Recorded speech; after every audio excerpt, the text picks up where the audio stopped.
Yo creo que la obra de Coutinho permanecerá. No necesita que yo esté hablando de ella porque es tan grande que... Pero tiene un problema la obra de Coutinho, que es una obra de la palabra brasileira.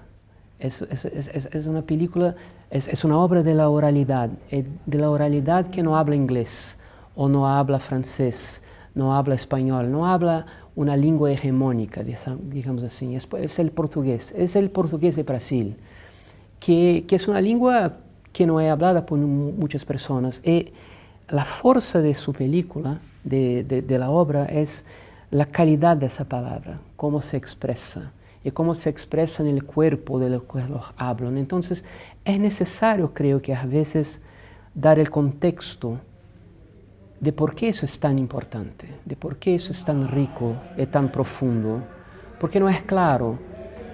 De superficie son personas que hablan, ¿por qué eso es cine? ¿Por qué dos sillas y dos personas que hablan no es una entrevista periodística? No es mucho más complexo y mucho más rico do que eso. Los brasileños saben, porque comprendemos las sutilezas del lenguaje.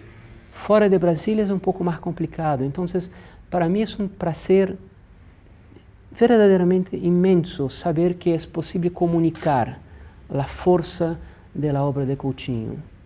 Como dije ayer, Coutinho en Brasil ha sido prácticamente el gran responsable por transformar el documental como un lugar que los jóvenes realizadores de cine quieren estar, ambicionan ser documentalistas.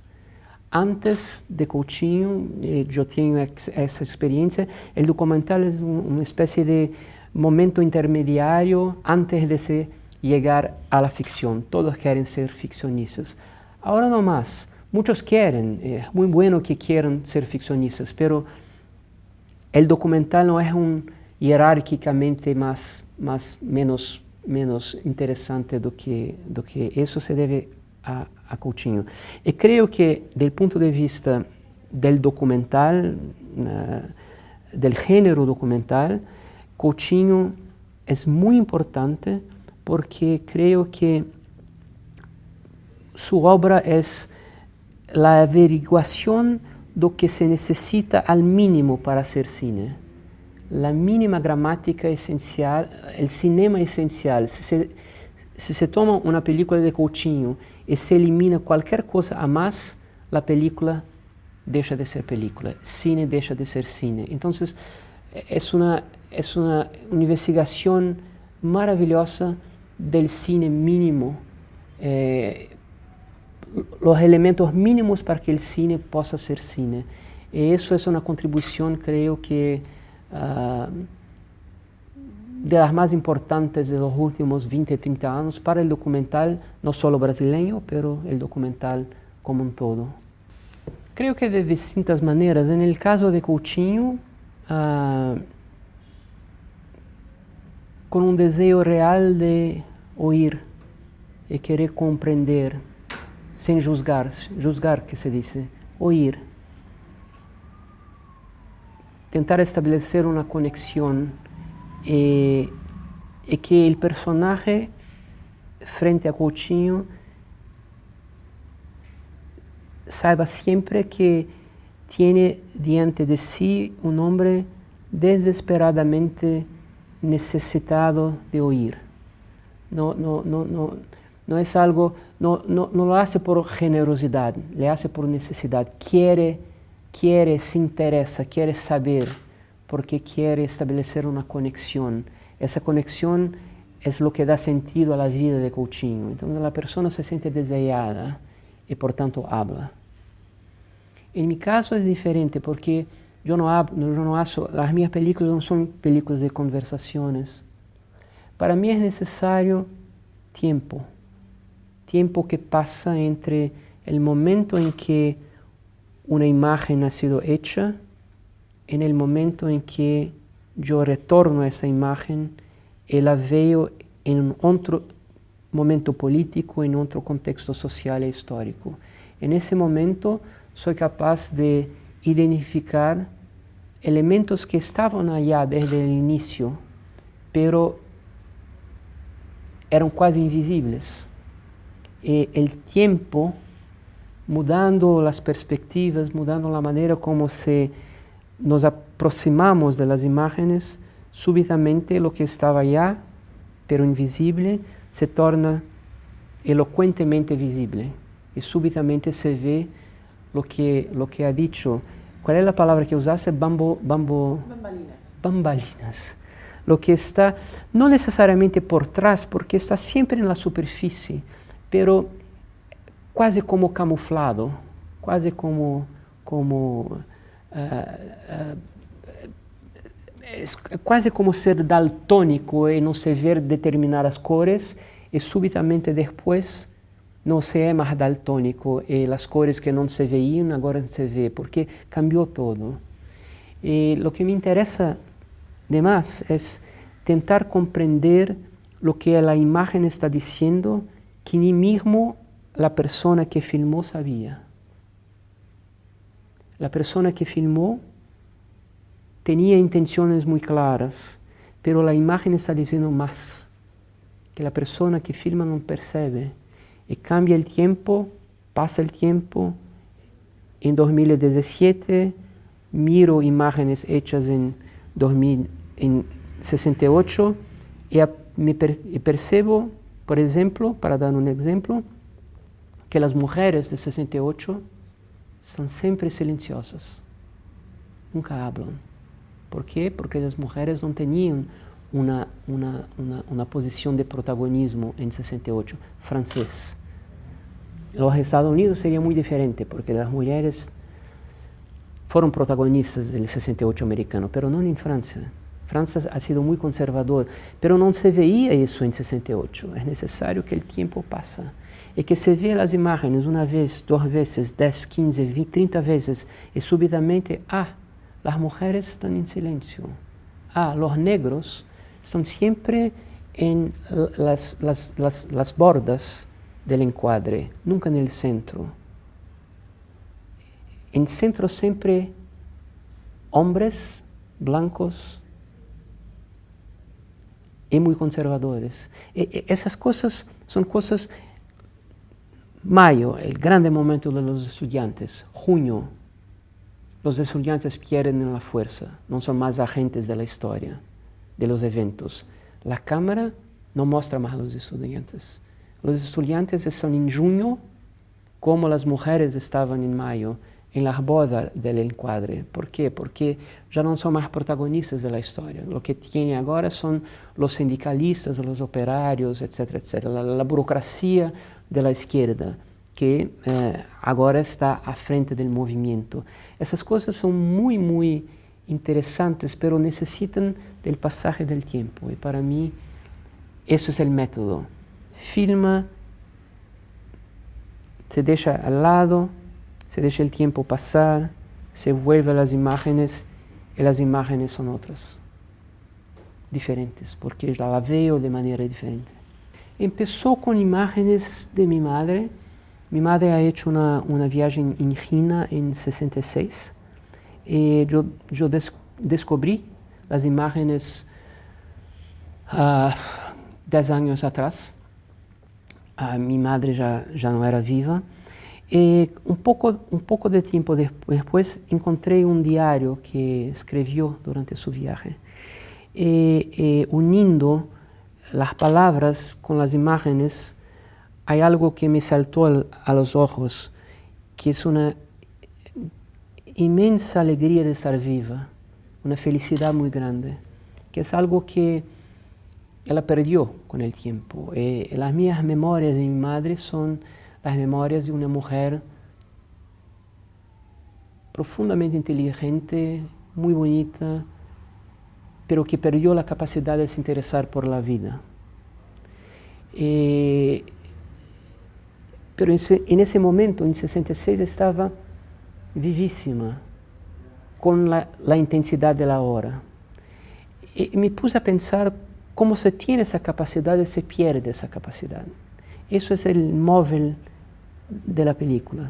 Empezó así, tentando pensar sobre eso que es muy abstracto, cómo se tiene la capacidad de ser feliz y cómo se pierde esa capacidad.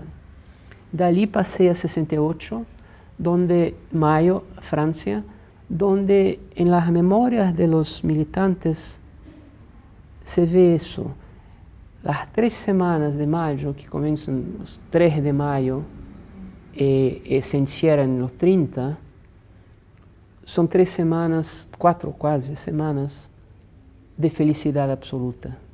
Y una felicidad política, no una felicidad frívola, es la felicidad de cambiar la vida, de cambiar el modo como se existe en el mundo. Una sensación de conexión con todos los otros, con la humanidad, con algo muy generoso y muy bonito. Y que al final de mayo, en el inicio de junio, se encierra, acaba. Y los militantes, los que vivieron esas semanas, en todas las memorias que escriben, en algún momento dicen eso, aparece esa pregunta: ¿cómo sobrevivir al fin de eso? ¿Cómo seguir adelante? Que es una otra manera de decir cómo recuperar el sentido de la vida. Muchos consiguieron y muchos otros no consiguieron. Los que no consiguieron son los que ficaron amarrados al pasado, nostálgicos por tanto. La nostalgia es la muerte. Entonces, la conexión que no es política, porque mi madre no fue ajena motivada por la política, todo lo contrario. Mi madre era conservadora, no era necesariamente una persona ligada a movimientos políticos progresistas, pero también por cuestiones estéticas, de extrañamiento de un país que era al contrario de todo lo que conocía, se sintió profundamente feliz y perdió esa capacidad después. Entonces había una conexión, una dinámica existencial que era semejante y que tornó la película posible. Debo decir que a muchas personas para quien la película No Intenso Agora no funciona. Y no funciona porque esa conexión entre el personal, que es mi madre, y el explícitamente político, que es 68, no conecta. Porque quiere una conexión que sea necesariamente política. De facto no existe, es otra cosa. Entonces, a muchas personas que dicen por esa película son 2 películas distintas que forzadamente se convirtió en una película só. Y eso acontece cuando la conexión entre la experiencia de mi madre y la experiencia de 68 no se conecta. Y creo que es muy legítimo, porque de facto es una conexión que es bastante sutil, no es una conexión clara, no es lógica o no es claramente política. Entonces, hay esa conexión que me pareció posible y que permitió que la película exista. Sí, no es intelectual, es más emocional, sí, es más cómo se está en el mundo enteramente conectado y cómo luego después se pierde esa conexión. ¿Y qué se pasa? ¿Cómo hacer para seguir viviendo? Es eso. ¿O nostalgia o vuelves a reconectar? Sí. La nostalgia es es el mecanismo que impide la reconexión, porque no se cree más en el futuro, se quiere apenas en el pasado. Se quiere vivir en el futuro lo que se vivió en el pasado, es imposible. Se queda parado en el tiempo marcha y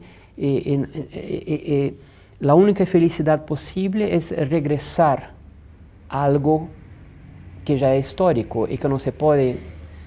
Entonces las personas que caen en depresión, que caen en melancolía profunda y que se suicidan, porque ha habido una epidemia, se usaba la expresión, una epidemia de suicidios post-68 en Francia. Son personas que no consiguieron salir de esa trampa de la nostalgia. Los que consiguieron son los que dijeron, eso ha sido maravilloso, pero ha sido maravilloso. Está en el pasado, es preciso encontrar nuevas conexiones, porque a nuevas luchas, porque la historia cambia, las condiciones sociales son otras y por tanto las luchas tienen que ser otras. Con Bendy, que es un personaje central de la película, es alguien así, comprendió mucho bien que no se puede en la década de 70 y 80 volver a 68. Y por eso dice, para horror de muchos militantes de 68, es preciso olvidar 68, es preciso matar 68. No es una negación de 68, es una afirmación del futuro, y creo que eso es la salud. Yo soy de Brasilia, yo soy de Brasil, y más que eso, yo soy alguien que pertenece a las clases privilegiadas de Brasil, que es un país profundamente injusto. Entonces, creo que es imposible no tener un pensamiento sobre eso. Es imposible hacer algo sin que eso no sea el grande pano de fondo de lo que hacemos. Y hay esa cuestión, particularmente en el cinema, es que en Brasil el cinema ha sido casi siempre un cinema del drama social. Eso está muy bien, pero hay algo que está ligado a esa pregunta, que es el facto de que como el cine es una arte cara se dice, Claro. sí, es necesario mucha plata. Casi siempre el cine es una arte de clase media alta. Y como el cine brasileño es un cine del drama social, son personas de clase media alta representando a los pobres. Y hay algo de poder ahí, porque el inverso nunca acontece. Los pobres no filman a los ricos. Entonces eso empezó a ser una cuestión para mí. ¿Qué derecho tengo yo de pegar una cámara, ir a una favela y decir, voy a hacer una película aquí? Porque ha hecho películas así, pero no me daba cuenta que al hacer eso estoy usando un poco el privilegio de mi clase, de poder decir, quiero y voy a filmar. Pero si cineastas de la favela tocan baten en mi puerta del edificio donde yo moro y dicen, quiero hacer una película sobre ese edificio, no conseguirán. Entonces hay algo de una simetría de poder que se manifiesta también en las películas. Entonces desde Santiago tomé la decisión de hacer una película sobre mi mundo, el mundo del privilegio, si quieres. Porque eso puedo hacer, tengo legitimidad para hacer y tento a mi manera abrir una ventana sobre el mundo, que no es un mundo muy filmado, es un mundo que se esconde, Sí. que no se deja representar. Entonces, eso es un poco, yo no sé si es la respuesta que quieres, pero es un poco eso. No entiendo, ahora también parte de un viaje de una señora muy privilegiada que va con un grupo muy raro de banqueros, de financistas y tal, a China en pleno 66, en la Revolución Cultural, y a partir de ahí pienso sobre los eventos de 68, pero de una perspectiva que parte de una experiencia de privilegio también. Entonces, un poco eso.